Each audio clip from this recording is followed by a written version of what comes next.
back again. Uh, I'm going to deal with the things that men don't like to deal with, or some men. I've learned to embrace things now as I get older. I'm going to deal with the topic of crying. Yes, I said it, crying. Nobody liked it to be called a crybaby. The Bible says that weeping may endure for a night, but joy comes in the morning. And one of the shortest scriptures in the Bible, St. John 11:35, is Jesus wept.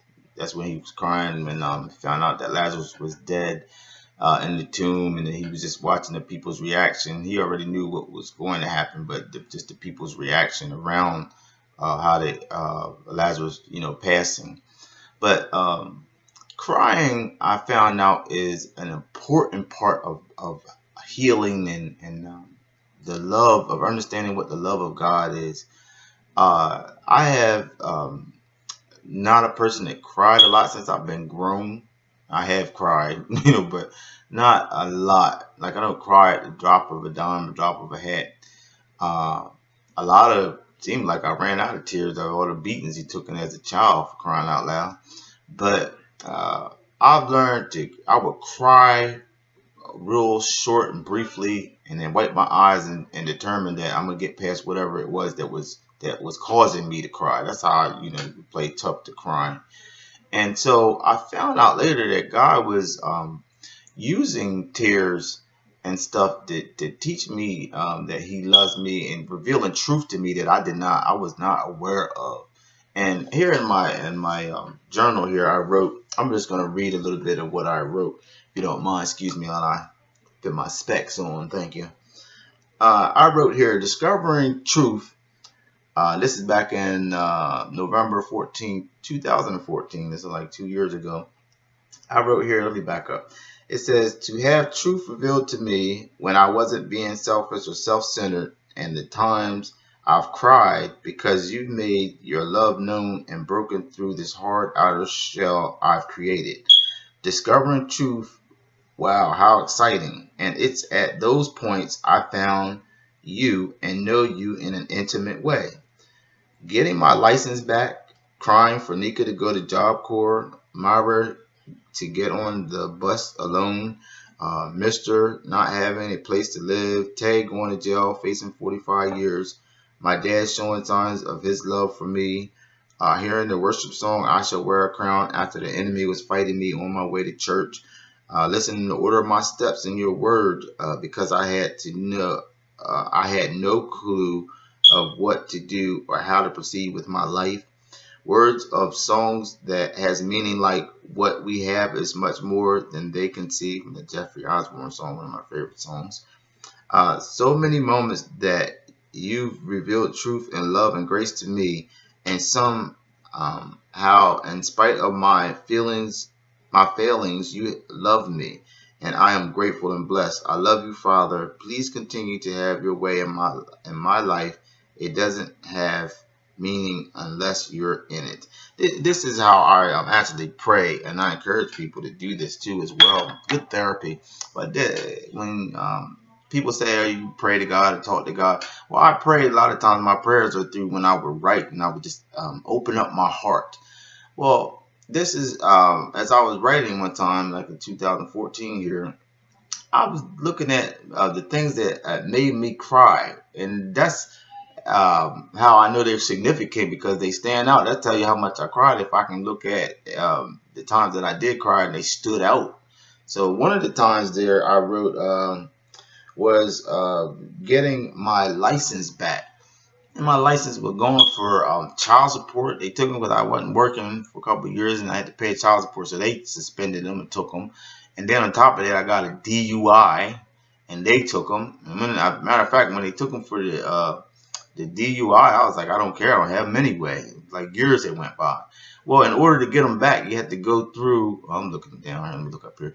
Well, in order to get them back, you got to go through so much, so many loops and so much money you got to pay.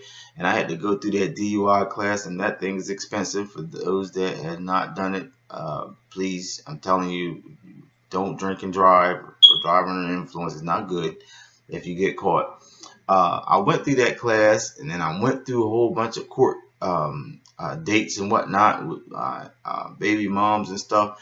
And to get through all of that stuff, actually, I just gave up on getting my license back. I was driving with no license. I didn't care.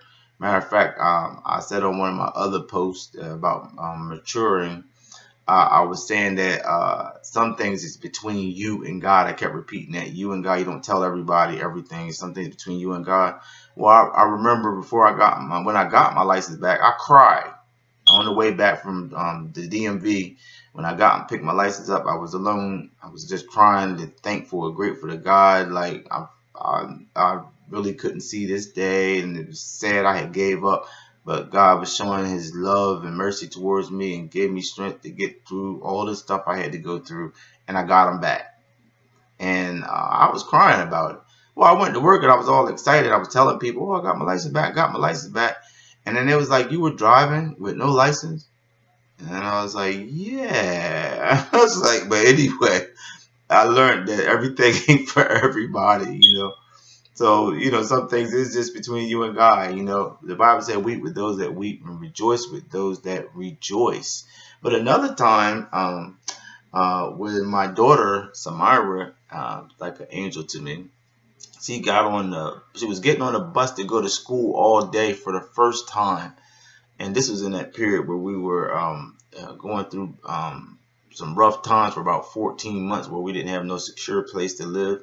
Well, she was going to, like, let me see, like her third different school at this time, and then this was the first time she was going to go all day. And my wife said, "Why don't you go to the bus stop with us, babe?" And I was like, "No, I don't want to go." But then I decided I would go down there and walk her to the bus stop.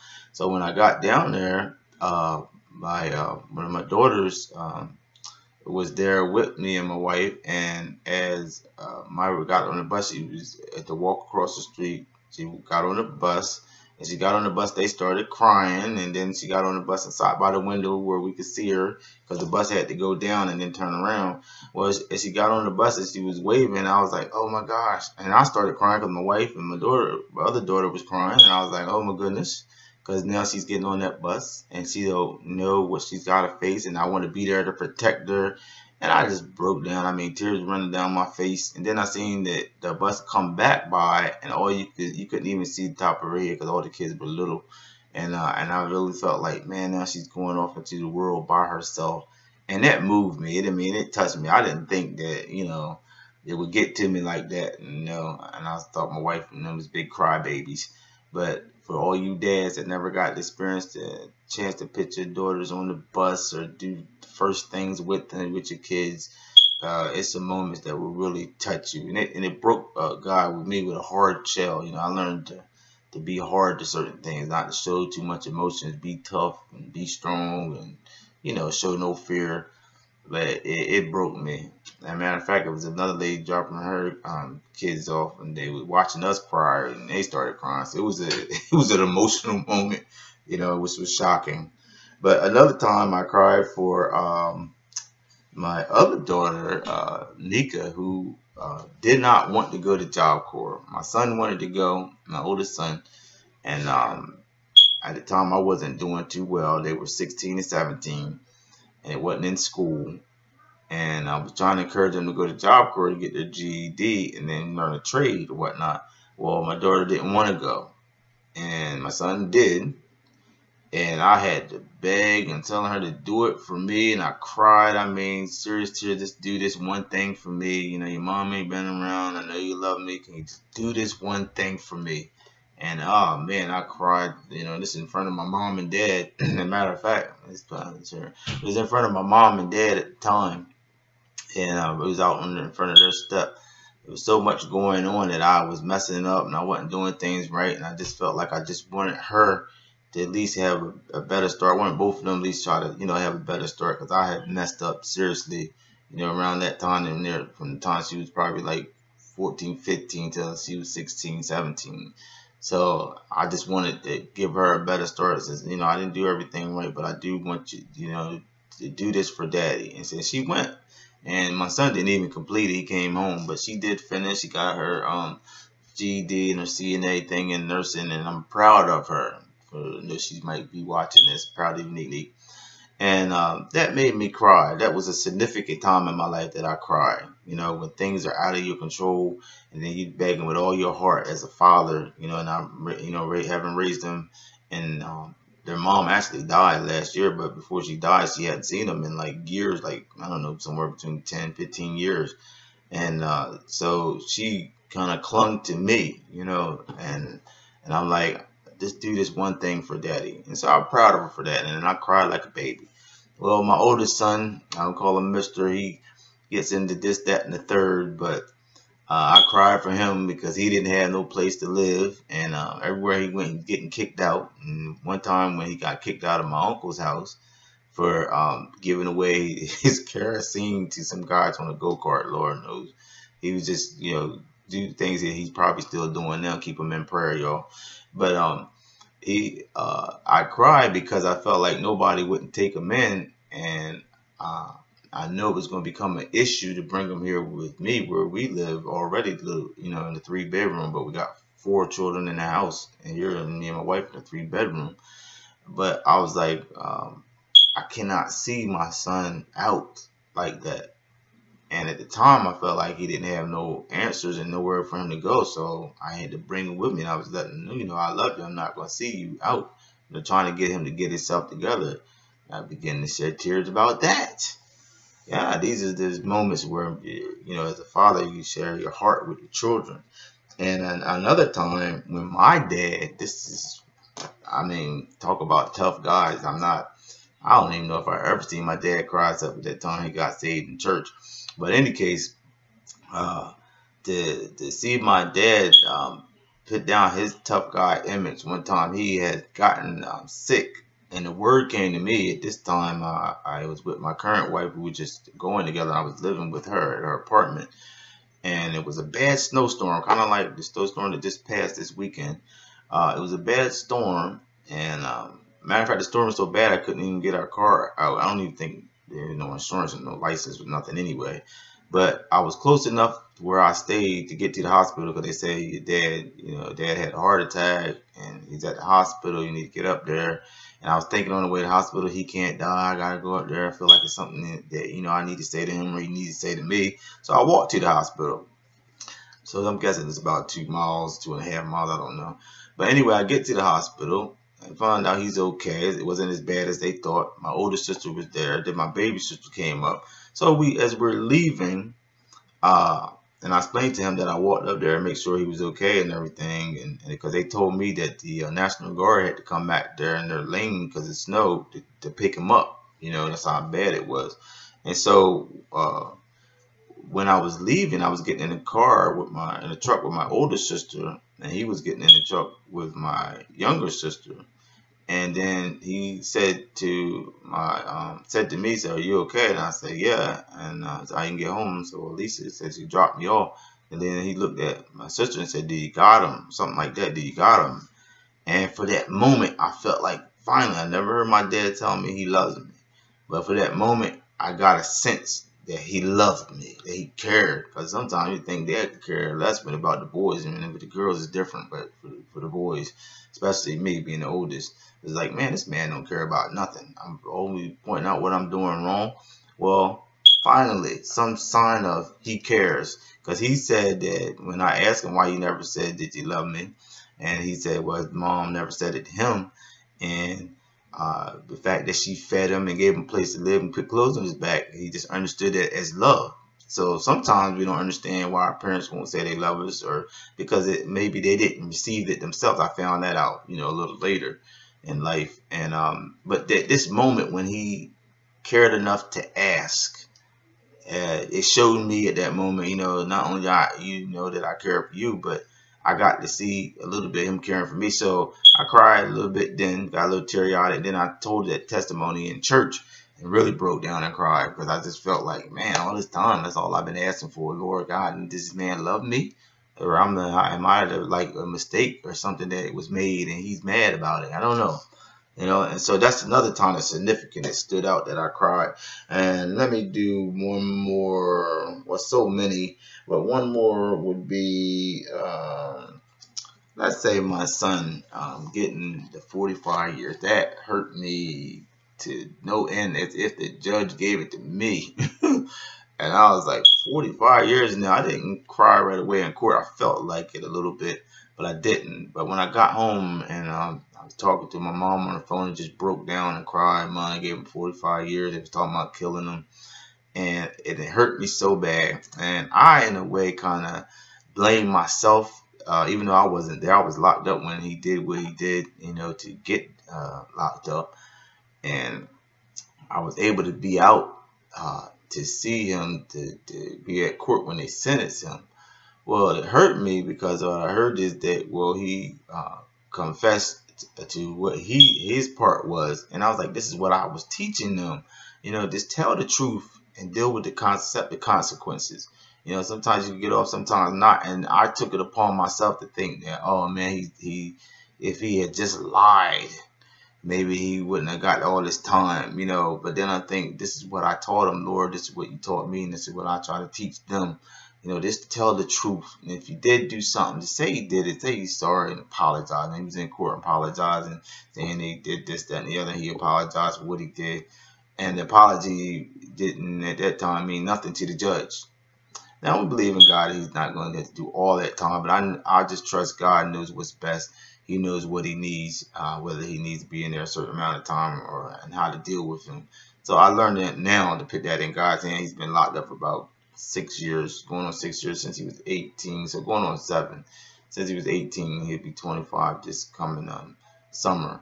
So it hurt me when it first happened, like I said, and I was telling everybody I could talk to, and it just kept breaking me down. And I went back to drinking and doing things I wasn't supposed to be doing.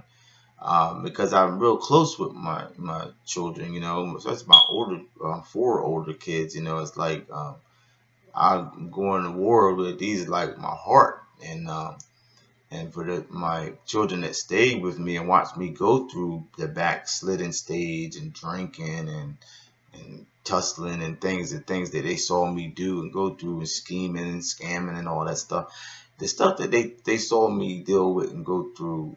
And they stuck by me, and kind of like we went through it together, And I got real emotional with them, because we got a bond. And as a matter of fact, that song by Jeffrey Osborne, LTD, the words that stood out in that song, I shared it with my children because I said, what we have is much more than they can see. That song, them words will repeat. I said, people are not going to understand us. And I would hear these words for God too. It really blessed me. That when they said that what we have is much more than they can see, is that they're going to talk about what we're doing and what we're not doing, but they're not going to be able to see the bond that we have. And that's how I feel with Christ and with my Father in heaven. That God, he loves me so much more than what anybody can see. And then whether you think he should punish me or I shouldn't have what I have, the love goes beyond what you can see and what I do and don't do. And that's why I thank God for him. Well, that's the type of love I share with my children. And most of my tears come from emotional things that I can remember that stands out. From emotional things dealing with the ties that I have with my children and the things that hurt me. And one other time that I cried, I know I wrote a poem about 20 minutes. I cried.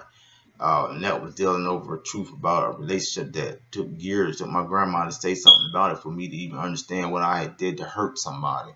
And I was aware of that truth. Boo-hoo, boo-hoo, boo-hoo, and people coming over praying for me and everything. What's wrong with this boy?